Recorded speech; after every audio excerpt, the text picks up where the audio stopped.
Ibu bapak, saudari-saudaraku yang terkasih, kita memasuki hari ketiga katekese dan novena kepada Allah Roh Kudus. Kali ini saya ingin berbicara tentang Roh Kudus, tamu hati kita. Apa artinya Roh Kudus, tamu hati kita? Ketika kita sungguh berdoa, datanglah Roh Kudus, Ia akan datang dan tinggal di dalam hati kita.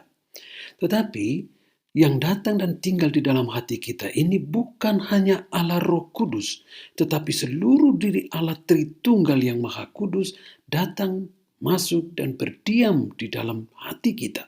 Meskipun kadang-kadang dalam kehidupan kita setiap hari, kita sering merujuk kepada hanya Allah Roh Kudus yang tinggal di dalam hati kita. Tetapi sebenarnya bukan demikian. Sebagaimana dikatakan dalam beberapa perikop kitab suci yang berbicara tentang kehadiran Allah Tritunggal Maha Kudus di dalam hati manusia. Kita lihat Injil Yohanes bab 14 ayat 23. Dikatakan demikian, "Jika seorang mengasihi aku, ia akan menuruti firman-Ku, dan Bapa-Ku akan mengasihi dia, dan kami akan datang kepadanya dan tinggal bersama-sama dengan dia." Yesus sangat tegas mengatakan bahwa mereka, Allah Tritunggal, akan datang dan menjadikan kita sebagai tempat kediaman Allah Tritunggal Maha Kudus. Santo Yohanes juga menulis demikian. Demikianlah kita ketahui bahwa kita tetap berada di dalam Allah dan Dia di dalam kita. Ia telah mengaruniakan kita untuk mendapat bagian dalam rohnya. Surat 1 Yohanes bab 4 ayat 13.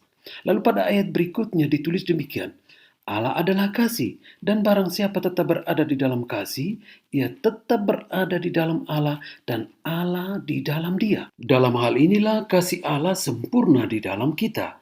Surat pertama Santo Yohanes bab 4 ayat 16-17a. Jadi pemahaman tentang inhabitasi Allah dalam diri kita sangat penting dan sangat mendasar. Kenapa? Karena kunci perkembangan hidup rohani, kunci pertumbuhan hidup, relasi yang baik dengan Allah dan dengan sesama sangat bergantung pada pengalaman manusia itu akan kehadiran Allah di dalam dirinya. Kedekatan di sini bukan hanya secara fisik, tetapi sungguh secara batin. Ada kesadaran dan ada pengalaman akan Allah, bahwa Allah ada dan tinggal dan terus mendampingi hidup kita. Kesadaran dan rasa atau pengalaman ini sangat penting untuk ditumbuh kembangkan agar apa? Agar kita tidak merasa sendirian, kita tidak merasa tidak dicintai, merasa diabaikan atau tak disayang oleh Tuhan. Santa Teresa dari kanak-kanak Yesus katakan demikian, merasa dan sungguh mengalami dicintai oleh Allah adalah langkah pertama menuju kepada kekudusan hidup. Langkah awal menuju kepada kehidupan yang baik, benar, sehat, jasmani dan rohani.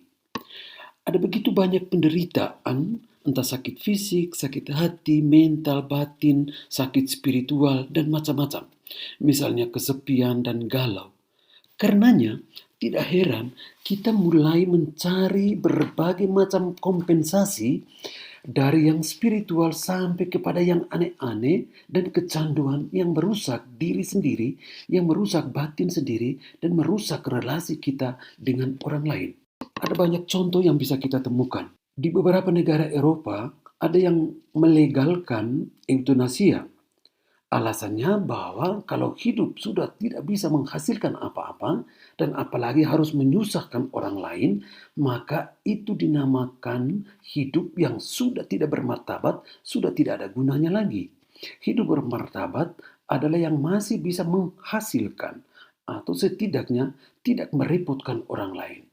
Ia masih bisa mengurus dirinya sendiri, maka di situ bahwa orang itu masih bermartabat untuk hidup. Namun konsep tidak demikian dalam gereja Katolik, konsep martabat manusia, yakni karena kehadiran Allah Roh Kudus sejak perkandungan. Disadari atau tidak, Allah tetap berada di dalam diri manusia. Ini salah satu contoh kecil saja tentang eutanasia. Ada banyak implikasinya dalam hidup dan ziarah hidup kita tentang kehadiran Allah Roh Kudus di dalam hati kita. Secara lain bisa kita katakan bahwa Segala penderitaan bisa sangat mudah diatasi dan dikuasai kalau dimensi atau aspek kehadiran Allah Roh Kudus di dalam diri manusia ini disadari dan sungguh dialami serta dinikmati. Artinya apa? Artinya pengalaman ini akan menjadikan diri kita, menjadikan hidup kita, kerja kita akan sangat berbeda. Santo Yohanes dari Salib katakan, alasan mengapa manusia meskipun tahu bahwa Allah Roh Kudus berdiam dalam dirinya, tapi tak sanggup mengalami kehadirannya. Karena bahwa Allah itu tersembunyi di kedalaman batin manusia, dan manusia juga tersembunyi di dalam hal yang bukan Allah. Sehingga tidak saja ia tidak bisa mencari Allah dan menemukan Allah, tetapi dia tidak bisa menikmati karya Allah di dalam dirinya itu. Allah Roh Kudus bekerja di dalam diri kita, tetapi manusia dituntut untuk menanggapi karya Allah yang bekerja di dalam hatinya, yaitu dengan membiarkan diri untuk diolah, diatur, dan dituntun oleh Allah Roh Kudus. Allah tidak bisa memperlihatkan dirinya kepada manusia yang tersembunyi dalam hal-hal yang bukan Allah. Artinya, hati manusia dan karya Roh Kudus harus benar-benar bisa sejalan dan bisa membiarkan diri diarahkan oleh Tuhan. Roh Kudus adalah tamu, adalah pribadi Allah yang rindu datang dan berdiam dalam hati kita. Dan kebenaran ini terjadi setiap kali kita menerima komuni kudus dalam perayaan Ekaristi. Kehadiran Kristus secara substansial dalam Ekaristi dan kehadiran Roh Kudus masuk dan berdiam di dalam jiwa kita. Maka kita tidak saja menjadikan diri kita tempat kediaman Allah Tritunggal Maha Kudus, tetapi juga membiarkan diri kita untuk dikuasai, diatur, dan dibimbing oleh Allah Roh Kudus. Sehingga kita memang perlu berdoa secara terus-menerus, mohon kehadiran Allah, dalam hal ini Allah Tritunggal Maha Kudus, Allah Roh Kudus, untuk menjadi kekuatan, menjadi penopang bagi hidup kita yang lebih berarti bagi diri, bagi sesama, dan bagi Allah sendiri. Mari kita berdoa bersama-sama.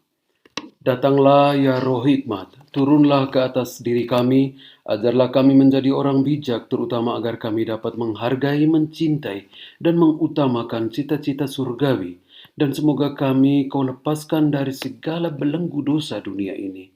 Datanglah ya Roh pengertian, turunlah atas diri kami, terangilah budi kami, agar kami dapat memahami ajaran Yesus Sang Putra dan melaksanakannya dalam hidup kami sehari-hari.